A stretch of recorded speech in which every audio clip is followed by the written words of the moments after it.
नमस्कार। आप लोग देख रहे हैं YouTube channel study centre for GS तथा आप लोगों का बहुत बहुत स्वागत है दोस्तों हमारे यूट्यूब चैनल में। आज हम पढ़ने वाले हैं हिंदी में एक टॉपिक है क्रिया विशेषण। ठीक है, इसको हम लोग डिटेल्स और विस्तृत पढ़ेंगे और ये आपका किसी भी एग्जाम्स के लिए पर्याप्त है जिसमें हिंदी आती है। ठीक है, A to Z आपका काम करेगा। आप यूपीएसआई हो, यूपी लेखपाल हो, पटवारी हो, यूपीपी हो, बिहार पुलिस हो, हरियाणा, राजस्थान, कोई भी जो भी आपका उत्तर भारतीय क्षेत्र में जो भी हिंदी आता हो सब में ये काम करेगा। तो आइए शुरुआत करते हैं। ठीक है, सबसे पहले हम देखेंगे क्रिया विशेषण। ठीक है, ये क्रिया विशेषण होता क्या है?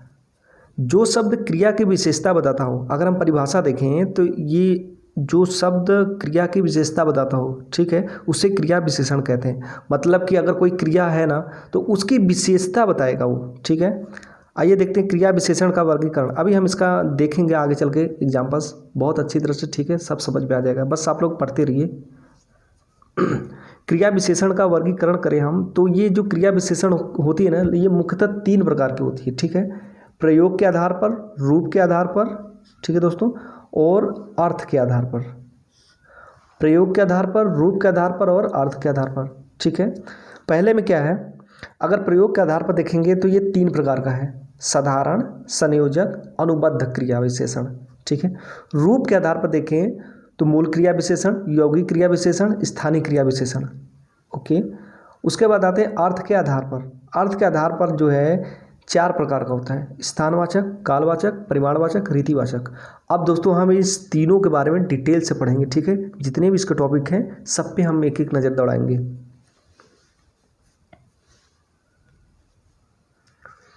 अब देखिए प्रयोग के आधार पर। ठीक है, प्रयोग के आधार पर सबसे पहले साधारण क्रिया विशेषण, जिसमें कि साधारण विशेषता बताएगा क्रिया की। ठीक है, वही चीज़ें जिन क्रिया विशेषणों का प्रयोग स्वतंत्र रूप से वाक्य में होता है। ठीक है, ये किसी से बंधे नहीं होते हैं, किसी के प्रभाव में नहीं आते, इनका प्रयोग स्वतंत्र होता है। जैसे देखिए उदाहरण, बेटा जल्दी आओ, बेटा जल्दी आओ। इसमें देखिए जो आओ जो है क्रिया है और जल्दी क्या है, विशेषण है। क्या है, विशेषण एक तरह से।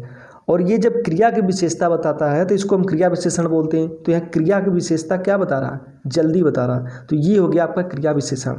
दोस्तों जैसे जब कोई वस्तु किसी की विशेषता बताती है ना तो उसको विशेषण बोलते हैं, लेकिन उसका स्थान अलग अलग होता है, इसलिए उसको हम अलग स्थान पर अलग नाम देते हैं। यहाँ पर क्रिया की विशेषता बताता है तो इसको हम क्रिया विशेषण बोलेंगे। ठीक है, तो इस तरह से हमने देखा प्रयोग के आधार पर।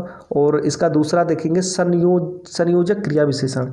इसके देखिए नाम से स्पष्ट हो रहा है कि इसमें संयोजक मतलब जोड़ेगा कोई चीज़। ठीक है, जिन क्रिया विशेषण का संबंध किसी उपवाक्य से होता है, जिन क्रिया विशेषण का संबंध किसी उपवाक्य से होता है उन्हें संयोजक क्रिया विशेषण कहते हैं, या फिर उपवाक्यों को जोड़ने का कार्य करता है, तब भी हम इसको संयोजक क्रिया विशेषण बोलेंगे। ठीक है, उदाहरण देखिए, जहाँ अभी समुद्र है, देखिए ये एक उपवाक्य। ठीक है, वहाँ किसी समय जंगल था, मतलब इसमें देखिए संयोजक का कार्य कर रहा है। क्या कर रहा है, संयोजक कार्य कर रहा है। किसको संयोज कर रहा है, संयोजक कर रहा है। यहाँ 2 उपवाक्य हैं, उन्हीं को संयोजक कर रहा है। जहाँ अभी समुद्र है, उसके बाद देखिए यहाँ पर है वहाँ किसी समय जंगल था। ठीक है, तो ये भी एक तरह से क्या होगी, क्रिया विशेषण होगी। ठीक है, अब दूसरा हम देखेंगे अनुबद्ध क्रिया विशेषण। अनुबद्ध क्रिया विशेषण क्या होता है, जिनका प्रयोग निश्चय के लिए किसी शब्द भेद के साथ हो। ठीक है, इसमें आपको निश्चयता का भाव दिखेगा। क्या दिखेगा, निश्चयता। देखिए उदाहरण देखिए, मैंने उसे देखा तक नहीं, मैंने उसे देखा तक नहीं, इसका मतलब इसमें देखिए एक निश्चय बोल रहा है। इसमें निश्चय बोल रहा है कि हाँ मैंने उसको अभी तक देखा तक नहीं, इसका मतलब सच में उसने नहीं देखा, ये निश्चित रूप से बोल रहा है। यह तो किसी ने मारा है, यह तो किसी ने मारा है, मतलब ये भी एक तरफ से निश्चित ही बोल रहा है कि ये तो 100% श्योर है, या तो किसी ने मारा ही है।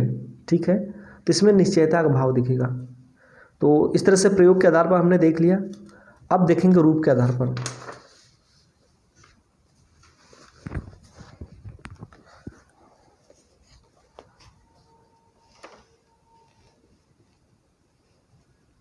रूप के आधार पर भी दोस्तों ये जो क्रिया होती है ना 3 प्रकार की होती है: मूल होती है, यौगिक होती है और एक स्थानीय होती है। ठीक है, तो सबसे पहले मूल देखेंगे।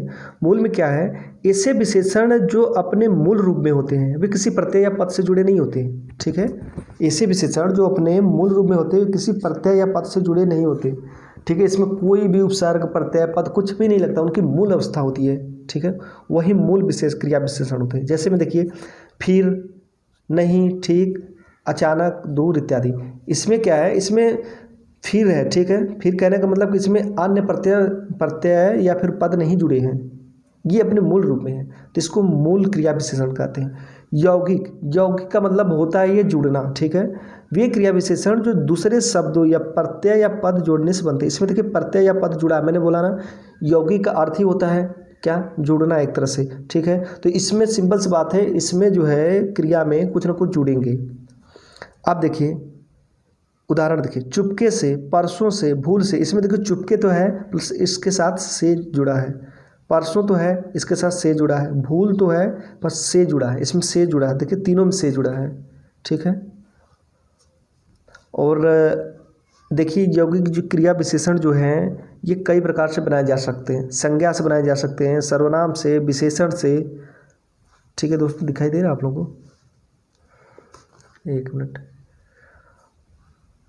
अव्यय से, उपसर्ग हो गया, क्रिया विशेषण से, धातु से, अनुकरणवाची से, शब्दों की द्विवृत्ति से, और संस्कृत के करण कारक से, त प्रत्यय जोड़ने से। इतने सब चीज़ों को मतलब के माध्यम से हम यौगिक क्रिया विशेषण बना सकते हैं। अगर संज्ञा से बात करें हम तो आजन्म हो गया, सवेरे हो गया, शाम हो गया, इस तरह से। सर्वनाम से बात करें तो यहाँ, वहाँ, अब, कब, इतना, उतना। विशेषण बोले तो बहुधा, धीरे, चुपके, पहले, ठीक है। अव्यय की बात करें तो अव्यय में आप लोगों ने देखा ही, ठीक है। अभी अव्यय के बारे में दोस्तों हम पढ़ेंगे तो उसके बारे में हम डिटेल से जानेंगे, ठीक है। तो बहुत अच्छी तरह से हमने इसको कवर किया है। अगर आप लोगों ने वीडियो नहीं देखा तो प्लीज़ जाकर के पहले इसका वीडियो देख लीजिएगा, ठीक है। उपसर्ग से होता है, क्रिया विशेषण से होता है, ठीक है, धातु से होता है। उपसर्ग बोले तो जैसे कि आपका हो गया प्रतिदिन, हो गया प्रत्येक, हो गया प्रतिफल, हो गया। तो इसमें प्रतिदिन में देखिए प्रति जुड़ा है, प्रत्येक में प्रति जुड़ा है, प्रतिफल में भी प्रति जुड़ा है। उसके आगे उपसर्ग का मतलब होता है ना कि किसी भी शब्द के पहले लगना, शुरुआत में लगना। तो जैसे मान के चलिए हमने प्रतिदिन बोला तो दिन के पहले प्रति जुड़ा है, वो उपसर्ग हो गया। अब प्रत्यय का मतलब होता है कि शब्द के बाद लगना, ठीक है। क्रिया विशेषण हो गया, धातु से भी बनाया जा सकता है, ठीक है। अनुकरणवाची से भी मतलब बनाया जा सकता है यौगिक क्रिया विशेषण। अनुकरणवाची का मतलब होता है दोस्तों जैसे कि कोई भी शब्द का 2 बार रिपीट होना, जैसे पटपट, ठीक है, तड़तड़, सटासट, धड़ाधड़, फड़ाफड़, ये सब होता है अनुकरणवाची, ठीक है दोस्तों, इसको ध्यान रखिएगा। उसके बाद आता है शब्दों की द्विवृत्ति। द्विवृत्ति का मतलब होता है दोस्तों कि कोई भी चीज़ का 2 बार बोलना। ये भी इसी की तरह होता है, अनुकरणवाची की तरह होता है, लेकिन थोड़ा अंतर होता है। जैसे में इसका देखिए कभी कभी, ठीक ठीक, हम लोग जैसे बीच बोल देते हैं, बीच बीच बोल देते हैं, हाथों हाथ बोल देते हैं, कहीं कहीं बोल देते हैं, घर घर बोलते हैं, घड़ी घड़ी। तो ये सब शब्दों की द्विरुक्ति है। उसके बाद त प्रत्यय जोड़ने से, ठीक है। और संस्कृत के करण कारक से लगाकर, देखिए यहाँ पर लगा है ना से, चुपके से, परसों से, भूल से। तो इस तरह से यौगिक क्रिया विशेषण बनाए जा सकते हैं। तीसरा आता है स्थानीय। ये रूप के आधार पर दोस्तों हम देख रहे हैं क्रिया विशेषण के भेद, ठीक है। तो रूप के आधार पर मूल हो गया है, यौगिक हो गया, इसके बाद ये स्थानीय है तीसरा। इसमें क्या है, अन्य शब्द भेद जो बिना किसी रूपांतर के किसी विशेष स्थान पर आते हो, ठीक है। अन्य शब्द भेद जो बिना किसी रूपांतर के, बिना किसी अर्थ बदले ही, ठीक है, अपना रूप में मतलब अंतर नहीं करते, ठीक है, बदलते नहीं है, सीधे विशेष स्थान पर आते हो। तुम दौड़ कर चले आते हो, ठीक है, ये रहा इसका उदाहरण। तो हमने देख लिया इसका प्रयोग के आधार पर प्लस रूप के आधार पर। अब दोस्तों हम देखेंगे किस पे, अर्थ के आधार पर देखेंगे। और अर्थ के आधार पर 4 प्रकार का होता है क्रिया विशेषण, ठीक। और उसके पहले एक चीज़ और देख लेते हैं, नोट में कुछ लिखा है यहाँ पे।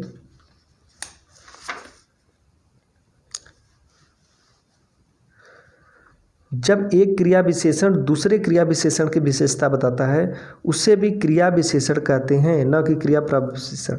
अच्छा, ये थोड़ा सा क्रिया विशेषण से थोड़ा सा अलग का टॉपिक है, मतलब इसके बाद का है, लेकिन देख लीजिएगा। जब एक क्रिया विशेषण दूसरे क्रिया विशेषण की विशेषता बताता है, देखिए बहुत इंपॉर्टेंट है, ठीक है। जब कोई क्रिया विशेषण है और दूसरे क्रिया विशेषण की विशेषता बताता है तो उसे क्रिया विशेषण कहते हैं, न कि क्रिया प्रव विशेषण। एग्जाम में सीधे पूछ देगा कि अगर किसी क्रिया विशेषण की विशेषता कोई दूसरी क्रिया विशेषण विशेषता बताता है तो उससे क्या कहते हैं, उसको क्रिया विशेषण बोलते हैं। ऐसा नहीं है कि वहाँ पर क्रिया प्रव विशेषण आ गया तो हम उसको टिक करेंगे, नहीं, गलत हो जाएगा। तो आइए देखते हैं अर्थ के आधार पर क्रिया विशेषण के प्रकार। ठीक है,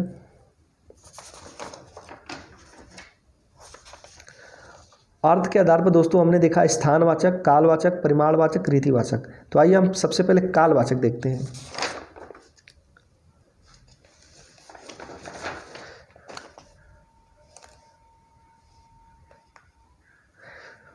कालवाचक, जो अव्यय शब्द समय का बोध कराए। ठीक है, देखिए सबसे पहले बता दूं क्रिया विशेषण क्या है, एक अव्यय है। ठीक है, क्रिया विशेषण क्या है, एक अव्यय है। तो जो अव्यय शब्द समय का बोध कराए, देखिए हमने हेडिंग पढ़ा कालवाचक, कालवाचक से ही पता चल गया कि इसमें समय का बोध होगा, इसमें काल का बोध होगा। ठीक है, जैसे उदाहरण देखिए, तब, अभी, कभी, अभी तक, फिर कभी, आजकल, परसों, निरंतर, लगातार, तत्काल, अब, जब, कब, जभी, यदा, कदा, तभी, हमेशा, शीघ्र, पूर्व, बाद, पीछे, घड़ी घड़ी, तत्पश्चात, कल, कई बार, अभी, कई है। ठीक है, इसमें याद करने का आपको जरूरत नहीं है, बट एक राउंड आप इसको देख लोगे ना तो बस उतना ही से आपको समझ में आ जाएगा कि क्या है क्या नहीं है। क्योंकि ये जो है ना काल की मतलब उस बोध करा रहे हैं, समय का बोध करा रहे हैं, ये सब चीज़ें अगर पढ़ेंगे तो। और कालवाचक भी जो होता है ना 3 प्रकार का होता है। कौन कौन? अवधिवाचक, ठीक है दोस्तों ध्यान रखिएगा, अवधिवाचक, बारंबारतावाचक, समयवाचक। समयवाचक को ही बिंदुवाचक बोलते हैं। और हम लोग इसको विस्तृत से पढ़ रहे हैं दोस्तों, तो थोड़ा सा आप लोग घबराइएगा नहीं। ठीक है, 2 बार 3 बार अगर वीडियो देखेंगे तो सब समझ में आ जाएगा।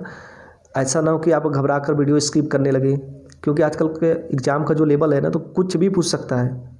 ऐसा थोड़े है कि शुरुआत जो बच्चे पढ़ते थे बस वही पूछ देगा, हाँ विशेषण, क्रिया विशेषण क्या होती है, कितने प्रकार का होता है, नहीं, अब उसके अंदर तो घुस रहा है। तो ज़रूरी हो जाता है कि हमको इसको विस्तृत रूप से पढ़ें। आइए उदाहरण देख लेंगे थे। समयवाचक पहले देखेंगे, बिंदुवाचक इसको बोलते हैं। से आज कल हो गया, आज, कल, परसों, अभी, तुरंत, जब तक। ये देखिए एक तरह से समय का जो बिंदुवाचक दिखा रहा है। ठीक है, बिंदु एक तरह से दिखा रहा है। इसको आप 2 बार 3 बार पढ़िए, सब समझ में आ जाएगा, एक बार में नहीं समझ में आता है तो।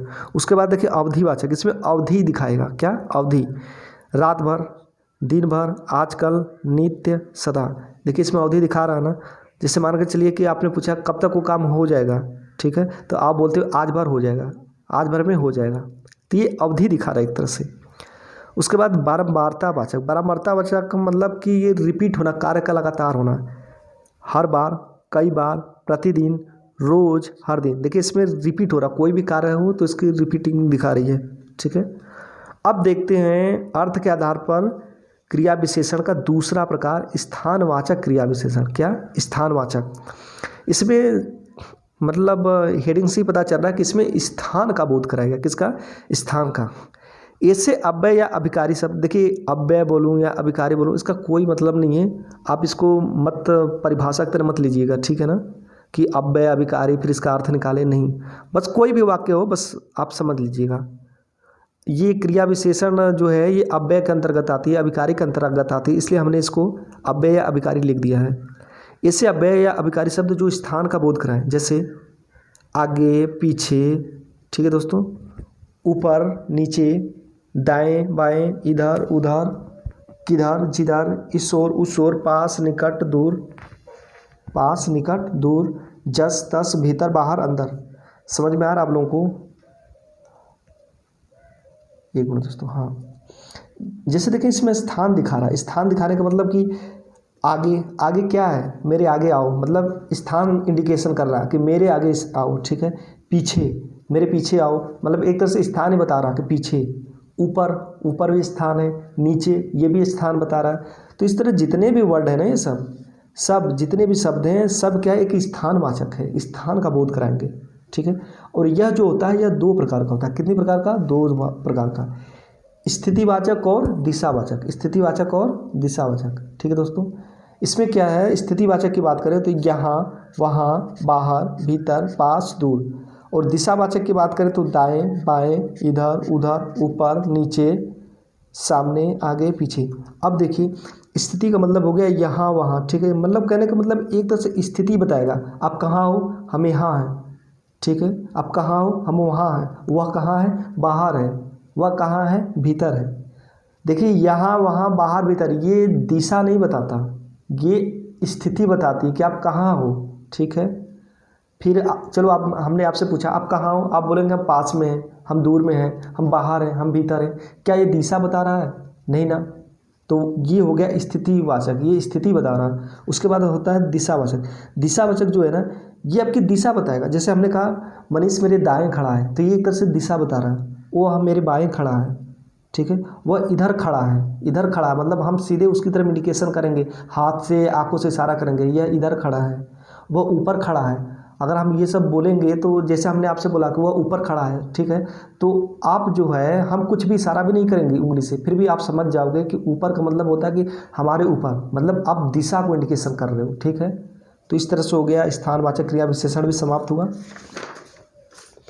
अब दोस्तों हम पढ़ेंगे परिमाणवाची। क्या पढ़ेंगे, परिमाणवाची। इसमें क्या है, इसमें जो है आपको मात्रा का बोध कराएगा।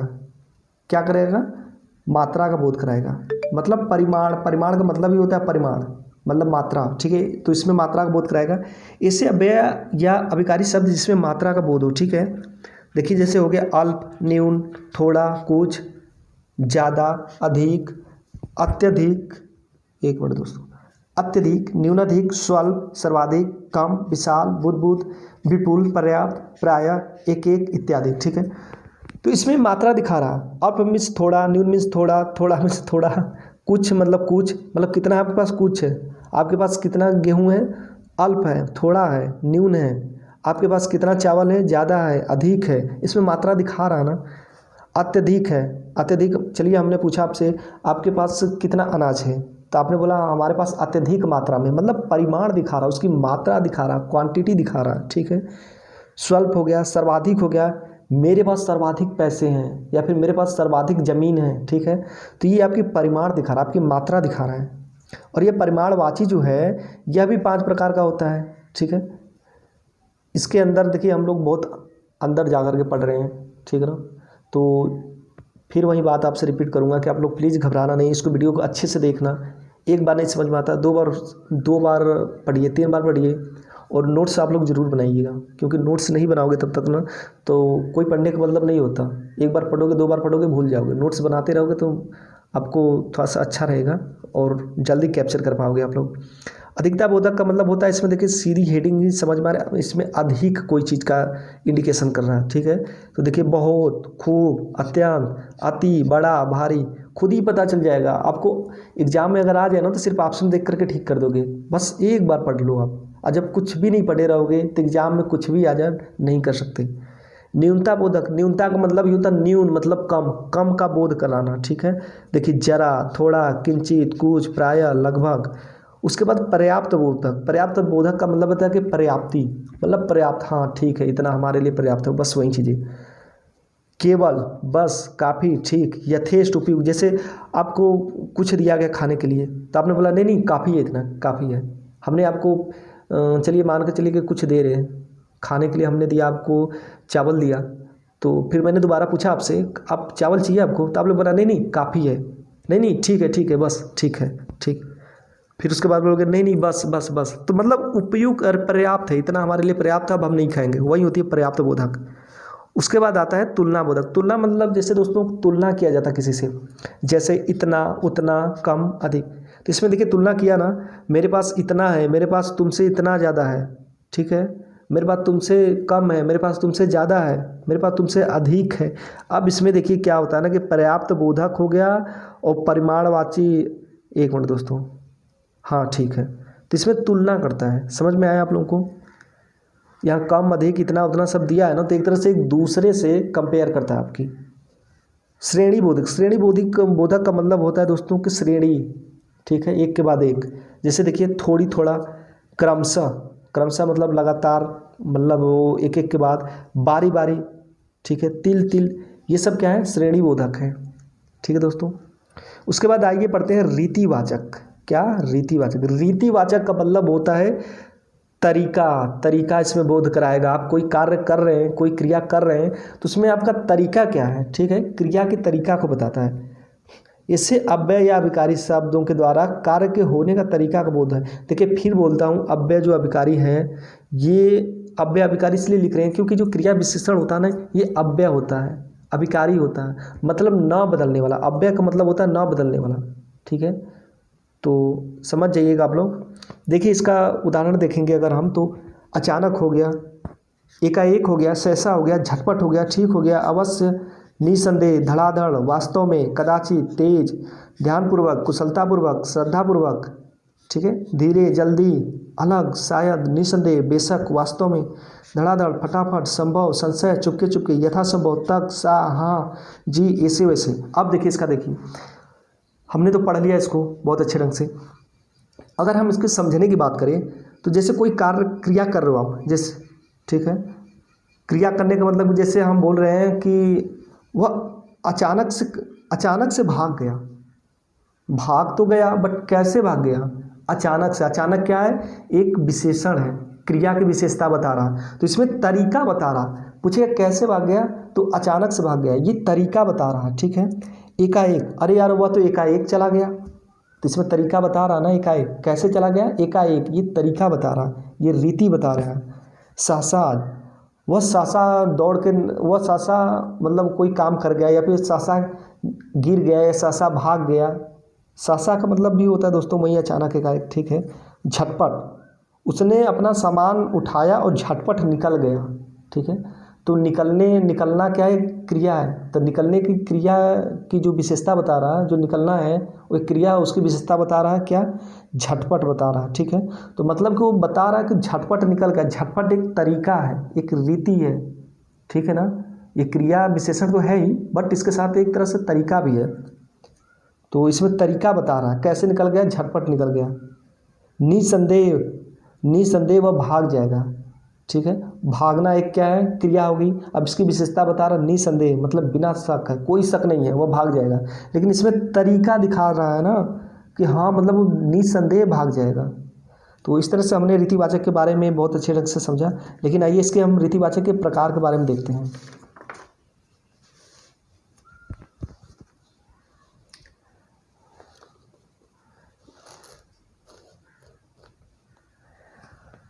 इसमें एक मिनट दोस्तों, हाँ, इसमें देखिए रीतिवाचक के हम कुछ प्रकार देख लेते हैं। निश्चयवाचक, ठीक है। निश्चयवाचक में का मतलब होता है कोई चीज़ का निश्चित होना, ठीक है। तो निसंदेह, अवश्य, वस्तुतः, जैसे कोई कहता ना, अरे यार वह तो अवश्य जाएगा, वह अवश्य आएगा, वह अवश्य खाएगा। इसमें देखिए निश्चयता दिखा रहा, क्या दिखा रहा, निश्चयता। फिर उसके बाद आता है अनिश्चयवाचक, क्या आता है, अनिश्चयवाचक। इसमें अनिश्चितता दिखाता है। अनिश्चितता का मतलब कोई ज़रूरी नहीं है। देखिए शायद ही वह आए, शायद ही वह जाए, शायद ही मुझे लगता है वह पास होगा। तो मतलब इसमें अनिश्चय दिखा रहा है। अनिश्चय का मतलब कोई ज़रूरी नहीं कि वो पास होगा या फिर आएगा या फिर जाएगा। संभवतः, कदाचित, संभवतः मतलब संभव है कि वह मतलब दिल्ली जा सकता है, संभव है वह मुंबई आ सकता है, संभव है वह दूध पी सकता है। तो इसमें भी आपकी अनिश्चितता दिखा रही है, ठीक है दोस्तों। उसके बाद आता है निषेधवाचक। निषेध का मतलब होता है नहीं, ठीक है, मतलब एक तरह से नकारात्मक को इंडिकेशन कर रहा है। तो नहीं, न, मत आ गए। हेतुवाचक, हेतुवाचक को ही कारणवाचक भी बोलते हैं। तो इसमें क्योंकि, चूंकि, इसलिए, ठीक है, इन सब चीज़ें होती है। मतलब कि कोई भी चीज़ होती है ना तो इसमें कारण पूछता है, ठीक है। बस आप कारण रहे तो आप समझ जाना कि बस हेतुवाचक है, कारणवाचक है। प्रकारवाचक मतलब किसी चीज़ का प्रकार, ठीक है, जैसे तैसे, अकस्मात। फिर उसके बाद आता है अवधारणावाचक दोस्तों। अवधारणावाचक जो है इसमें भर, तक, ये सब चीज़ें होती हैं अवधारणावाचक के अंतर्गत। तो आई होप आप लोगों को बहुत अच्छी तरह से क्रिया विशेषण समझ में आया होगा और हमने बहुत अच्छे ढंग से देखा है, ठीक है। तो दोस्तों प्लीज़ इसको आप लोग वीडियो को बढ़िया से देखिए, और वीडियो अगर पसंद आता है तो लाइक कीजिए, शेयर कीजिए, सब्सक्राइब कीजिए, ठीक है। और आप लोग से एक रिक्वेस्ट करना चाहता हूँ, प्लीज़ यार आप लोग के लिए इतना मेहनत कर रहा हूँ, कम से कम इतना तो कर दीजिए, सब्सक्राइब और शेयर तो कर दिया कीजिए। अब पता नहीं कि आप लोगों के माइंड में चलता, कुछ समझ भी नहीं आता। चलिए ठीक है, नमस्कार।